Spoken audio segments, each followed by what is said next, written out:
Tuscany was named after the Etruscans, who were called Tusci by the Romans. After the Visigoth Empire came the Ostrogoths and then the Lombards. The kingdom was eventually divided into independent dukedoms, and from 1531 the Medici ruled, a family of businessmen and bankers. Eventually, the dukedom fell to the House of Habsburg-Lorraine, and 120 years later became part of unified Italy, under King Vittorio Emanuele II.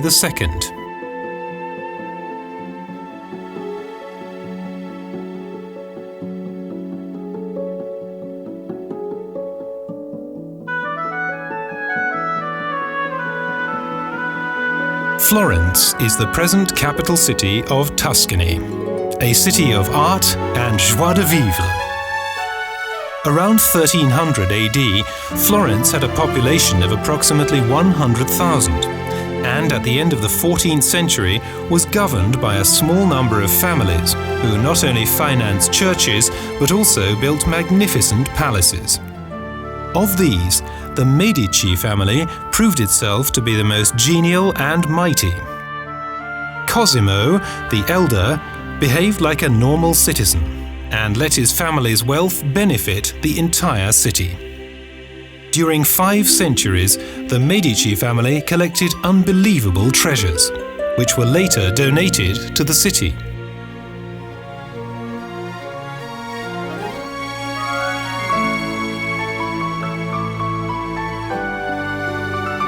Florence was home to important artists and sculptors like Donatello, Michelangelo, and Leonardo da Vinci. Also the writers Dante and Boccaccio, and scientists such as Galileo Galilei. Built in 1059, the Baptist Areum is one of the oldest buildings in the city. It contains a larger-than-life mosaic of Christ and a beautiful marble floor. Together with its 3-aisled Gothic cathedral and campanile, the cathedral square sits snugly in the city centre.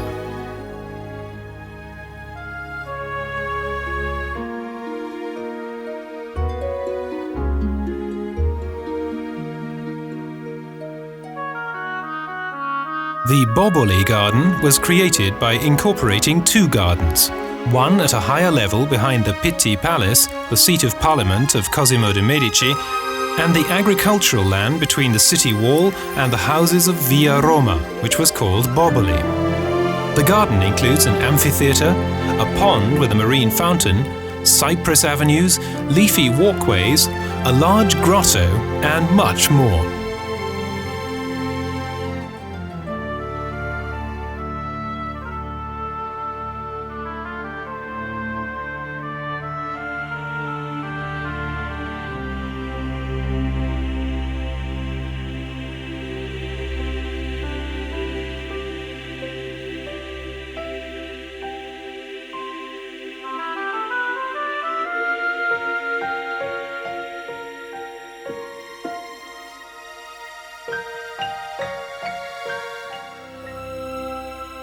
Michelangelo created the unfinished Medici graves in the Tomb Chapel, and the Royal Chapel of San Lorenzo was decorated with semi-precious stones.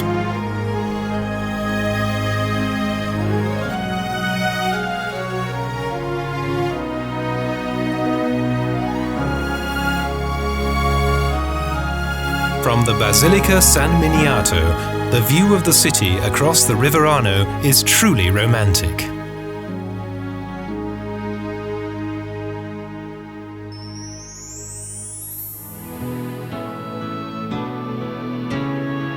Montecatini, the most famous and modern spa in Tuscany.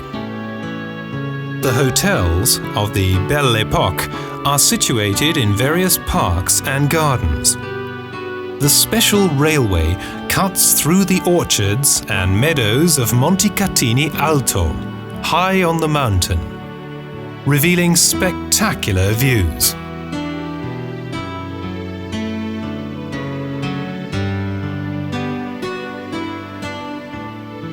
The Montecatini hot springs are complemented by the fin de siècle architecture of the refreshment kiosks and foyers of the spa complex.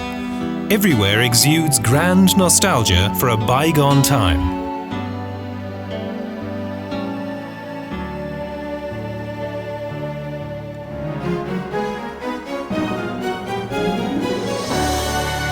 The author Carlo Lorenzini chose the pseudonym Collodi when he wrote Italy's most read and famous book, The Adventures of Pinocchio. Using this pseudonym, he honored his mother's birthplace and his happy childhood in the Tuscan village of the same name. In 1953, a monument dedicated to the author was erected in Pinocchio Park, for the joy of children and the young at heart. Collodi's fantastic portrayal of Pinocchio's various adventures lovingly transforms fantasy into reality.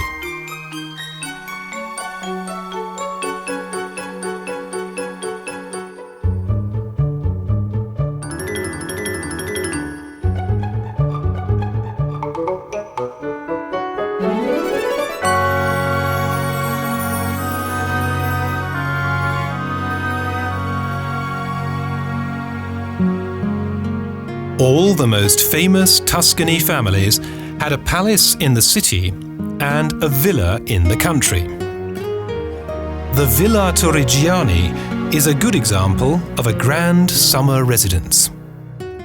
In 1636, Marchese Santini, ambassador to the Republic Lucca in the courtyard of the sun god in Versailles, acquired this estate and established its villa and park, with pond, flower garden, fountains and grotto.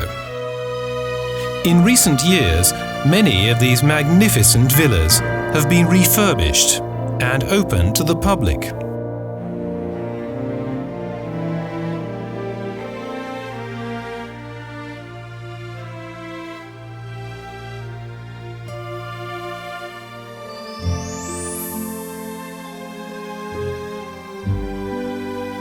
A visit to Ponte del Diavolo is essential. Its bold and vibrant stone arches span the river Serchio. The 11th century Devil's Bridge is a fine example of early bridge design. It still stands today.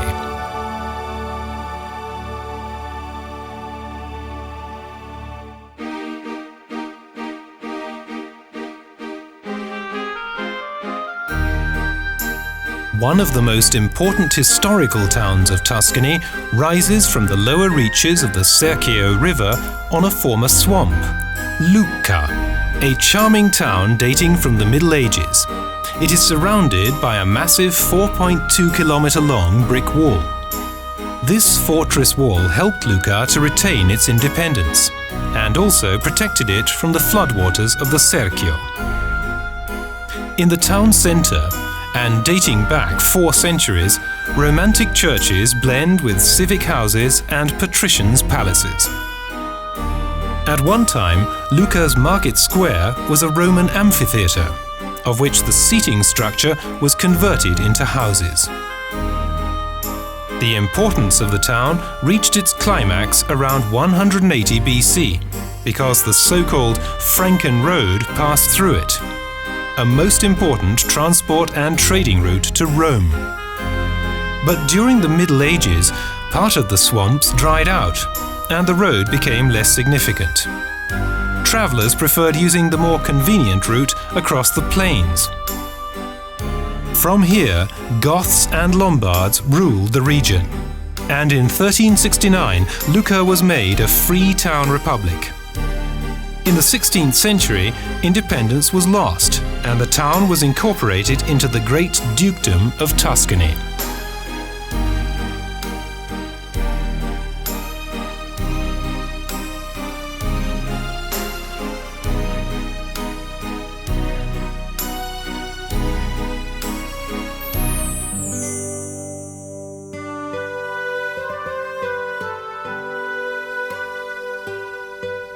Everyone knows that it leans, but to that extent? The cathedral and campanile were built on sand. During its construction, builders tried to prevent it from tilting, but were forced to stop. 100 years later, building started again. The cathedral, Baptist Areum and campanile form a unique harmony, and with the large lawn square are of monumental proportions. In those days, the grandeur of the buildings was due to the liberal-mindedness of those in power. As Florence and other cities developed quietly, Pisa amassed a fleet of ships and became the first naval force in the Western Mediterranean. The city on both sides of the Arno River, only 9 kilometers from the delta to the sea, was defeated in 1063 by Saracens near Palermo. From the proceeds of 6 shiploads of booty, the cathedral was built. Only the Genoese were able to rival Pisa's fleet, and more than 100 years later, the town was joined with the Florence of the Medici.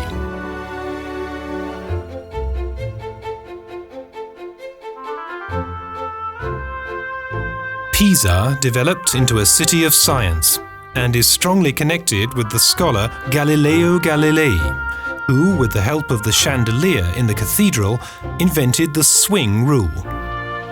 Many churches, palaces and civic houses have been maintained for posterity, with wonderful Renaissance facades and graffiti-covered house exteriors.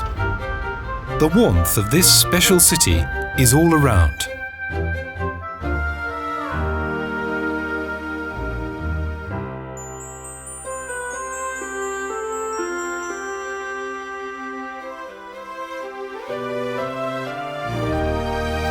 San Miniato, dating from the Middle Ages, located on a hilltop. An old, well-conserved town centre containing houses and small palaces. A church reigns supreme over all.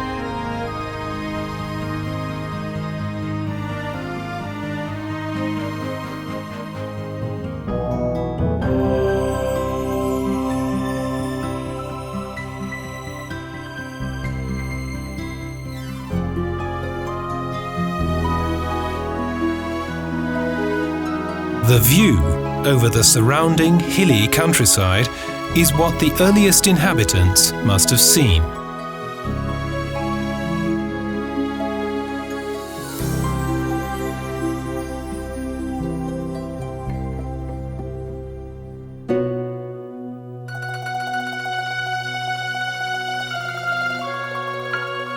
Through olive groves and vineyards, we travel up through the hills to Vinci, the birthplace of Leonardo.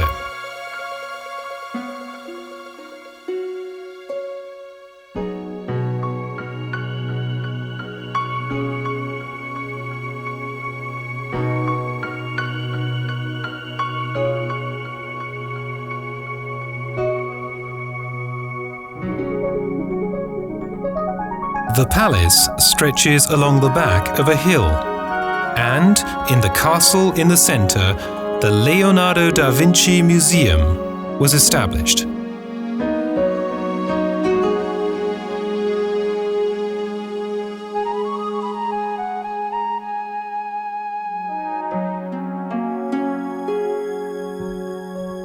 Here we can admire some of his amazing inventions and indulge ourselves in the spirit of the great Renaissance philosopher.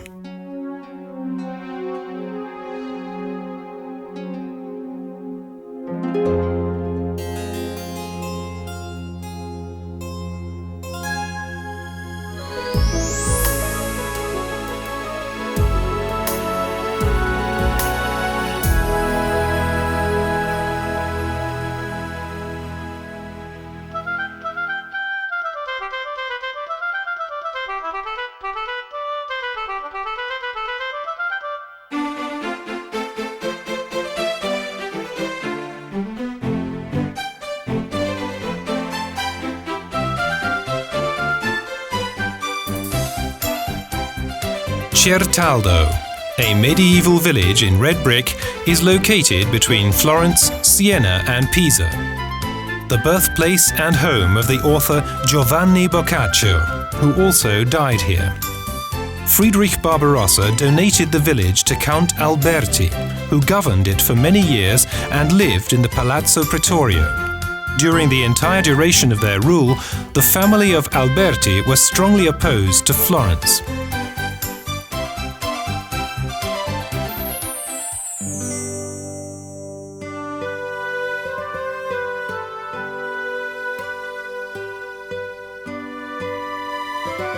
Equally dependent on the destiny of the Franken Road was the small town of San Gimignano, also known as the Manhattan of Tuscany. Even from far away, the 15 and 54-meter high towers are visible. In the Middle Ages, there were up to 72 castle-like living quarters, totally encircled by a double wall, punctuated by 5 city gates. Enemies to the death, noble rivals had towers built in the municipal areas. The higher the towers, the more strategic for attacking their enemies, and the more prestige. Those who could not afford to build were left defenseless. The building madness of the fighting factions was only restrained by a municipal decree against mindless luxury. No tower was allowed to exceed the height of 54 meters, the height of the council building.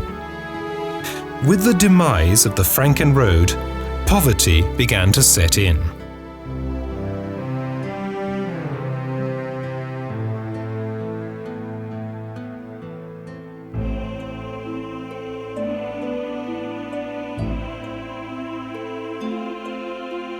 Thanks to its 14 well-maintained towers and several noble palaces and churches, the town of San Gimignano, surrounded by hilly olive groves, belongs to those towns of Tuscany which have kept their medieval character to this day.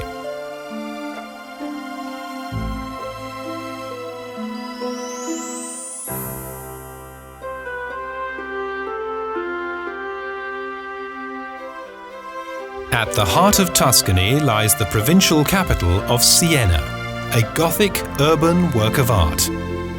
Located on a narrow, steep range of hills, the town was built within the limited confines of the area.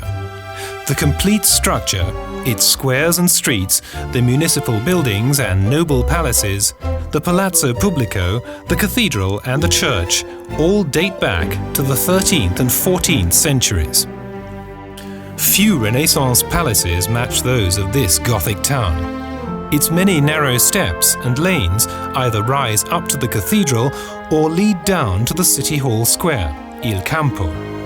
In between, there are elegant arches, dreamy squares, and houses full of character built from red clay. The highest point of the town is dominated by the majestic Gothic cathedral of black and white marble. In the Middle Ages, Siena's wealth stemmed from its special trading position.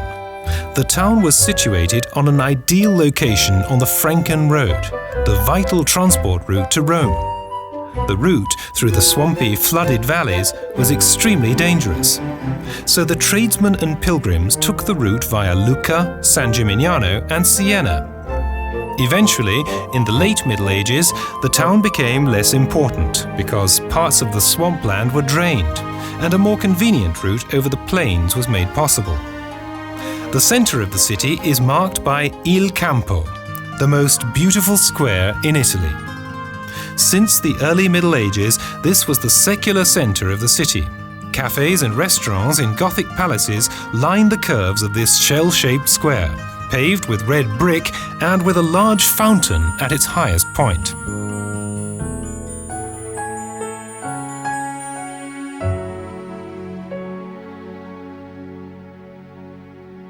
Pope Pius II was born in Corsignano, a small town set in scant but hilly countryside with rows of well-separated cypress trees. At the peak of his office, he commissioned the Florentine architect Rossellino to build a cathedral, an episcopal palace, a family palace, and a small communal palace, all arranged around a paved brick exterior. In only a few years, between 1459 and 1462, the realization of the ideal Renaissance city was born. It was then renamed Pienza, the City of Pius. Its wonderful small main square is a tribute to style and harmony, and is the city's most aesthetic focal point. There are no main front entrances to this square, merely side ones, each giving a different perspective. Due to lack of space, the new cathedral was built on a loamy slope, which, before building was completed, began to disintegrate. Dangerous vertical cracks in the church aisle were the result. To prevent the subsidence of the apse, constant renovation and reinforcement were undertaken. From the loggia of the family Palazzo Piccolomini, there is a fine view across the Orchia Valley and the extinct cone-shaped volcano of Monte Amiata, a view that Pius II must very much have appreciated from his childhood onwards.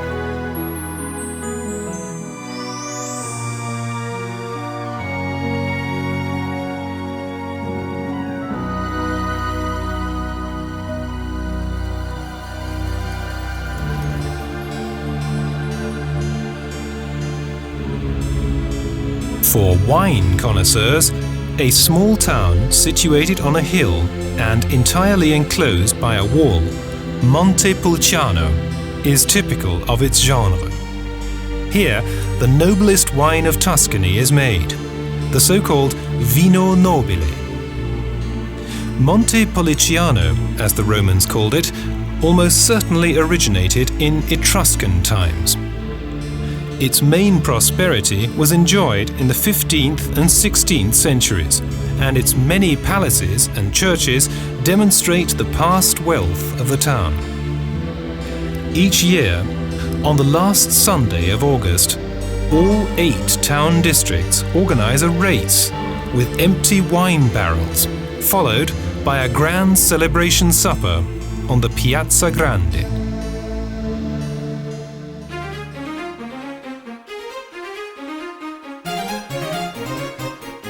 Covering approximately 197,000 acres and divided into over 700 wine-growing estates in the hilly region between Florence and Siena, is an area famous all over the world for its wine, Chianti.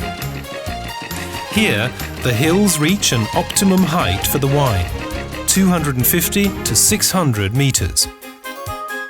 The first vines were planted here by the Etruscans, and in the early Middle Ages, it was the monks of Vallombrosa who cleared the uninhabited hilly slopes and cultivated the first vineyards. Chianti is made from 4 different grape varieties, and today follows the same formula laid down by Baron Bettino Ricasoli in the year 1874. Tuscany wines, especially Chianti, fell from favor during the 1950s, but with a lot of hard work and commitment, they have again become a worldwide export. The Gallo Nero, ruby red wine from Chianti.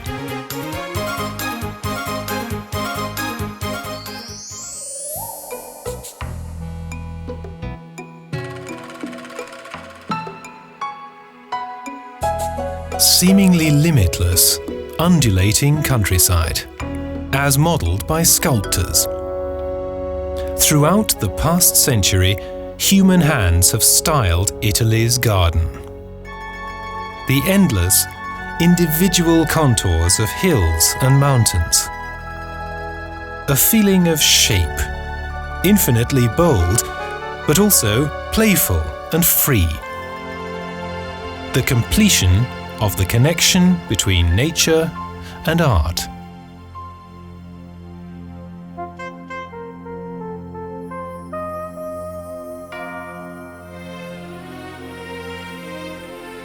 The full beauty of this landscape is to experience it with all one's senses. This is the indescribable fascination of Tuscany.